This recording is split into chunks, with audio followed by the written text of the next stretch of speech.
مرحبا متابعيني، شلونكم؟ شخباركم؟ ان شاء الله كلكم بخير وسلامة. البارحة طبعا قلت لكم اني خل اشوف التعليقات، خل اغير اسم القناة. قلت لكم اذا تردوا على خلي يعني على اسم القديم اراجعه قناة سالي سالي، او ابقي على قناة غيرت الاسم انا قبل فترة سميتها يوميات ام سجاد. فشفت اغلب التعليقات يعني الاكثرية رادوا الاسم القديم قناة سالي سالي، قالوا لي قناة سالي سالي احلى. فهسه اني غيرته من يوميات ام سجاد رجعته على الاسم القديم قناة سالي سالي، وان شاء الله يعجبكم الاسم. وهسه خلينا نبدي وياكم الفيديو. اليوم عندي روتين وتنظيف ان شاء الله يعجبكم. يعني اهم شيء شنو هو اللايك، لا تنسونا باللايك، واللي ما مشترك يشترك بقناتنا فضلا وليس امرا عليكم. يلا تعالوا وياي بسم الله خلينا نبدي روتيننا. هنا طبعا انا عندي هذا الممر، هاي النفاخة الجنونة هنا مخليتها على شكل تويتي. هي كان عندها وحدة لولوكاتي بس طارت برا، يعني هي طلعت بالحديقة طارت من عندها فجبنا لها وحدة لو. هذا الممر يطلعنا على الحديقة. يلا تعالوا وياي خلينا نروح نغسل الستائر مالت البيت. نروح نغسل بالغسالة. غسالتي طبعا اني برا لان الحمام كلش صغير جو وما عندي مكان، فخليت الغسالة برا. خلينا نسد صوت الباب كلش مزعج. فهسه هنا عندي هاي السيارة الجن وهنا مخليتها تلعب بيها هنا بالطرمة. احنا ما عندنا حديقة بس طرمة عندي. هنا اني مخليه الغسالة مالتي مثل ما قلت لكم ما عندي مكان جوا لانه المطبخ كلش صغير، هسه راح اشوفكم اياه، والحمام هم كلش صغير، فما لقيت غير هذا المكان. واكو تواليت هنا برا اجلكم الله مخليته مثل مخزن مسويته لان ما نحتاجه بيه مغسله وقنينه غاز من يصير عندي زايده اذبح بيه. الصونده مالت الغساله هم خليتها بيها. فهسه مثل ما تشوفون راح نفتح الغساله بسم الله. خلينا نخليه الستائر.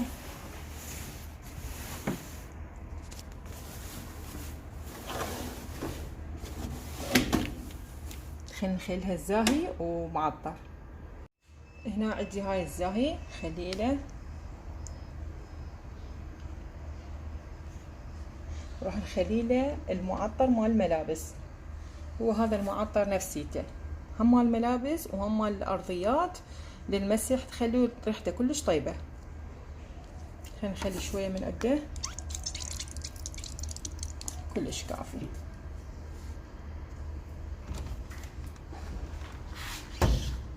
خلينا نشغل، خليه على 7 نطي تشغيل.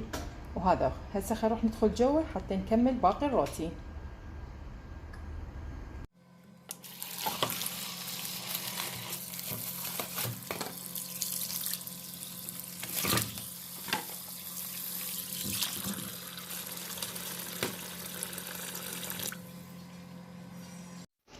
مثل ما شفتوا طلعت الدجاج وخليته بالمي حتى يموع، لان اليوم راح اسوي لهم تشريب اصفر مال دجاج. هنا خليت الحمص المجروش غسلته وخليت له مي، وهنا دا اشيل الرغوه مالته واخليه على النار حتى يستوي براحته لان ما ياخذ وقت هوايه، نص ساعه كلش كافي عليه. طبعا مصطفى ابني يحب كلش البوتيتا بالتشريب الاصفر مال الدجاج. هنا جبت بوتيتات 3 وراح اقشرهن وحتى اخليهن ويا التشريب مالت الدجاج. ومنو يحب البوتيتا بتشريب الدجاج مثل صوفي ابني، كلش يحب هاي الاكله اللي اسويها، ودائما اسويها الى اني بالحمص المجروش مو هذا الحمص العادي. فهسه راح اكمل البوتيتات واقشرهن حتى نقطعهن على شكل مكعبات ونجهزهن.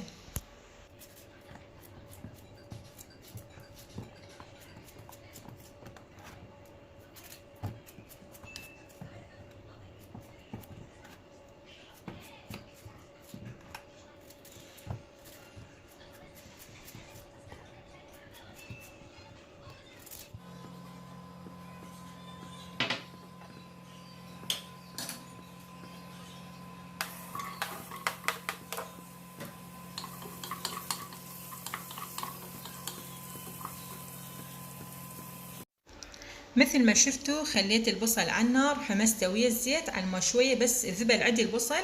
وهنا عندي الدجاج مايع راح اخليه اسلقه، احمسه زين ويا البصل فد ربع ساعه اظل احمس بيه. واخلي النار على نار عاليه، اخليه واغطيه الجدر وينحمس عندي. كل شويه افتح الجدر واظل اقلب بيه على ما ينحمس عندي فد ربع ساعه. هنا بعد مرور ربع ساعة انحمس عندي الدجاج، وراح اضيف له البوتيتا اللي قطعتها مكعبات، وهنا عندي 3 حبايات من اللومي بصرة راح احمسهن، وهنا اخليلهن شوية كاري. هاي البهارات يعني بيها انواع خانات، كل خانة بيها نوع من البهارات. هنا أنا راح اخليله كاري، واخليله رشة من الكركم، وراح اخليله رشة من الفلفل الاسود، والفلفل الاسود اختياري يعني شي يرجع لكم بكيفكم، اما فلفل اسود اما فلفل ابيض حسب اللي ترغبونه انتو. فهسه راح احمسهن شوية بعد، فحتى على ما تاخذ النكهات، نكهة البهارات تختلط زين ويا الدجاج. واخلي له بعد شوية رشة لوخ من الكاري، لان تدرون الكاري كلش طيب بالتشريب. هسه هنا بهالمرحلة هاي هنا عندي الحمص المجروش انسلق عندي جهز، راح اطفي النار عليه. وهسه ما اضيف الحمص المجروش اخر شي، يعني خلي فد نص ساعة يمر على الدجاج، يلا خلي الحمص المجروش، لانه هسه اذا ضفته له راح ينمرد عندي الحمص يذوب يعني. فهسه اخلي ذني واغطيهن. وحتى الملح هسه ما اخليه، اعوف الملح اخر شي اخلي الملح، لان اذا ضفنا الملح ما راح يستوي عندنا الدجاج. الحمص والملح مو هسه راح اغطيه على ما ينسلق عندنا الدجاج. هنا انسلق عندي الدجاج وضفت له خاشوقة اكل من الملح، والملح حسب الرغبة بكيفكم. راح اضيف له الحمص المجروش. الحمص المجروش مو كله اضيفه، شوية اخذ من عنده، والباقي من يبرد افرزه بالمجمدة وقت الحاجة. من احتاج عندي حمص بالمجمدة اطلعه واسوي بيه تشريب لحم، تشريب دجاج بكيفنا. فهسه راح اتركه على النار بعد فد ربع ساعة واطفي النار عليه، لان اللحم مستوي والحمص مستوي والبوتيتا استوت، كله جاهز. ربع ساعة واطفي النار. هسه هذا هو جهز الغداء مالتنا، وسويت لهم تمن كبس وياه. وهنا هذا شكل التشريب مالتنا، وما اقول لكم على الطعم ايش قد طيب طبعا. وخير ونعمة من رب العالمين، وسهمكم العافية وعلينا بألف عافية، وربي إن شاء الله يشبع كل جوعان. يلا خلينا نروح نتغدى حبايب، وبعدين حتى نكمل وياكم باقي الروتين. هسه راح اغسلها ونلملم فوق الكاونتر وامسحها. هسه كل شيء اشوفكم خطوه خطوه. عندي هنا هذا الطرشي راح جبت له طبعا هذا الخل، راح اخليه بالخل واخليها بحافظه، لان هذا الطرشي بس بيه مي وملح فقط. راح افرغه، شوفوا هذا بس مي وملح بيه. اخليه بعلبه واحد، افرغ المي وملح مالته واخلي له هنا هذا الخل، اخلي له الخل. بس اول شي شو نسوي؟ اول شي الملم المطبخ واغسل المواعين والم هاي الزباله كلها يا وياي، حتى لم المطبخ وتشجعوا. واللي عندها مواعين خلي تقوم وياي على الواهس. خلينا نغسل المواعين. هنا خلينا نبني.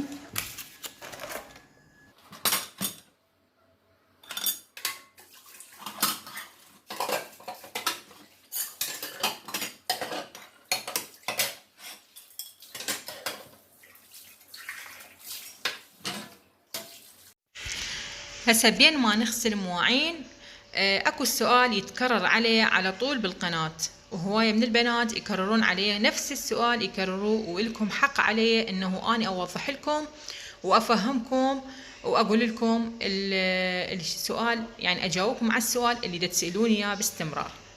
فهسه راح اقول لكم. اغلب البنات يقولوا لي ام سجاد انت كنتي بغير بيت، يعني غير هذا البيت، مو نفس البيت، يعني انا تصوري كان ذاك البيت شكل وهنا البيت غير شكل. فحبيباتي ذاك البيت اللي انا كنت قاعده بيه كان بيت اختي، انا كنت قاعده ويا اختي. فاختي شالت الغير بيت والغير منطقه راحت بغير بيت. واني ايش سويت؟ طبعا انا ما راح اظل وحدي بنفس البيت، فاني هم شلت بغير بيت. وهذا البيت اللي شلت بيه وقاعده بيه هسه حاليا هو مو بعيد، يعني هواي على اختي، يعني قريب شغلة نص ساعة هي يمي او اقل من النص ساعة، يعني مو بعيد هواية. والسؤال اللي اخذ تسألوني يقولوا لي ام سجاد انت ليش قاعدة بهذا البيت وما قاعدة ببيتك ذاك القديم اللي كنتي قاعدة ببيتك يعني. حبيباتي انا طبعا هواية قلت لكم ووضحت لكم، واكو هواية من المتابعات تجدد اللي ما يعرفون. راح اوضح لكم اني ليش جيت من بيتي. جيت من بيتي لانه هذا البيت كلش قريب على مدارس اولادي، وذاك البيت المدرسه كانت بعيده هوايه عليهم. فاني جيت على مود اولادي، ومن تصير العطله ارجع البيت ذاك، من يبدي الدوام ارجع هنا، لانه هذا كلش قريب على المدرسه مال اولادي. والسؤال له قالوا لي ام سجاد انت ايش عندك جايه هسه؟ يعني ما دام انت تجين على مود المدارس، هسه مدارس ماكو. راح اقول لكم واوضح لكم. اني جنونه بنتي هسه صار عمرها 6 سنوات، 6 سنوات ونص، فهسه سجلتها بصف اول ابتدائي. جنونه سجلتها. انا وين مخليتها؟ مخليتها بمدرسه اهليه. تدرون انتم اللي مخلين، يعني يعرفون اللي مخلين اولادهم بالمدارس الاهليه يعرفون هذا الشيء. المدارس الاهليه راح يباشرون ان شاء الله يوم 23/9 دوامهم، يعني يختلف دوامهم عن الحكومي. باكر الدوام، يعني باكر شنو؟ باكر 23، العفو باكر 22/9، باكر اربعاء راح يبدي عندنا الدوام بالمدارس الاهليه. والحكوميه دوامهم ايش وقت؟ ورا الأربعينية، يعني ورا الزيارة تبدون دوام الحكومي. والأهلي باكر، وأكو بعض المدارس الأهلية هم ورا الزيارة يبدون المدارس. أتمنى إن شاء الله وضحت لكم هاي الأسئلة.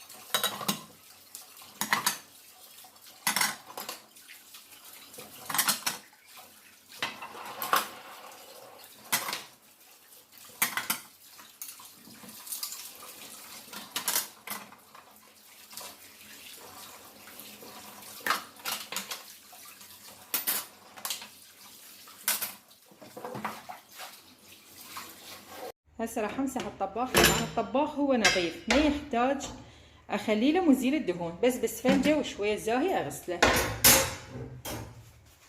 عندي هاي الاسفنجه، هاي بس للطباخ خاص، يعني مو مال مواعين. مرات انا الطباخ من كلش وسخ وعليها دهون هوايه اخلي له مزيل الدهون، فهسه ما يحتاج، مو كلش وسخ.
هسه هنا عندي هاي البيبان مالت السنك.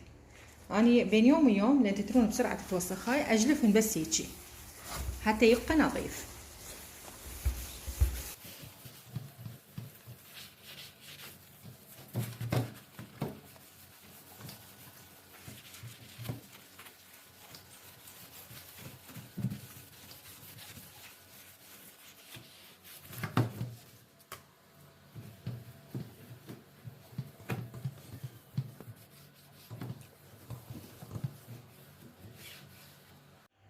وكلش طيب هذا الطرشي مال الخيار، المخلل مال الخيار. خلينا نفتحه.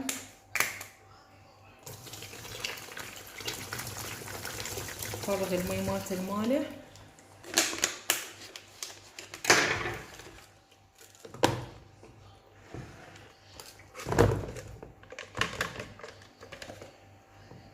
هذا اطلع ما اريده. وبيف مخلين فلفل حار، فلفل حار ابقيه، بس ذني ما اريده، خليت ذني وارجع. اهم شيء الحافظه تخليها يعني ما بيها يكون مو مال دهن، حافظه نظيفه خاصه للطرشي، لان اذا بيه دهن راح يعفن عندكم الطرشي. هاي راح اغسلها.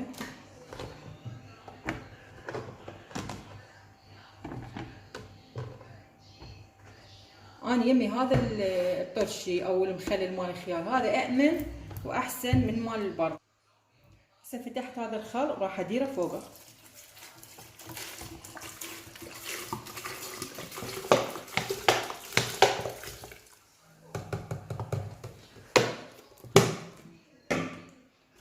وهذا الغطاء مالته راح اغطيه واتركه. يعني هذا جاهز للاكل، تقدرون هسه تاكلون من عنده، بس شنو فد ربع ساعة هيك نخليه بالخل، وبعدين نقدر مباشرة ناكل من عنده. هذا طرشان صار جاهز، هسه راح نخليه هنا على جهة، ويلا تعالوا وياي خلينا نكمل باقي الروتين.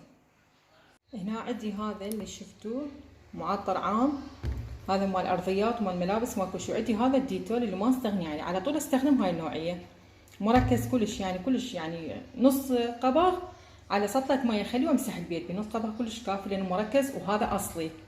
فهسه راح اخذ من الديتول شوية ومن المعطر اخلطهن وامسح البيت فيهن.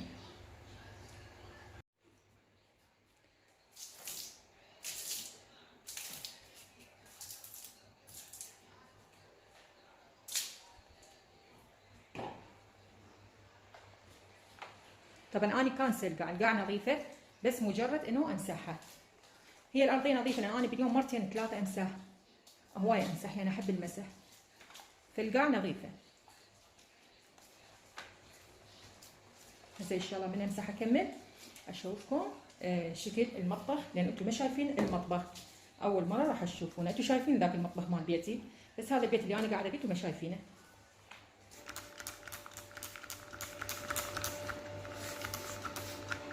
هسه هنا هذا الشكل المطبخ، هواي ردتوا من عندي تشوفون المطبخ. هذا المطبخ البسيط والمتواضع. عندي هنا هاي السلة مخليه بيها بوتيتا، مخليه بيها بصل، شغلات مخليه بيها، مثلا هنا مخليه حافظات بيها طحين بقوليات شغلات. وهذا الباب يطلع هنا على المنور، وهذا السينك والطباخ بصفه. هاي الارضيه صارت كلش نظيفه ومسحتها. وهناك عندي جوا الدرج هذا الباب على الحمام والتواليت اجلكم الله. هذا الباب الخشب. عندي هاي الثلاجه والمجمده مخليتن جوا الدرج. وهذا الشكل النهائي للمطبخ. وان شاء الله اتمنى عجبكم الفيديو، ولا تنسونا باللايك والاشتراك بالقناة، واحبكم كلش هواية. وكانت وياكم اختكم وصديقتكم ام سجاد، مع الف سلامة وتحياتي لكم.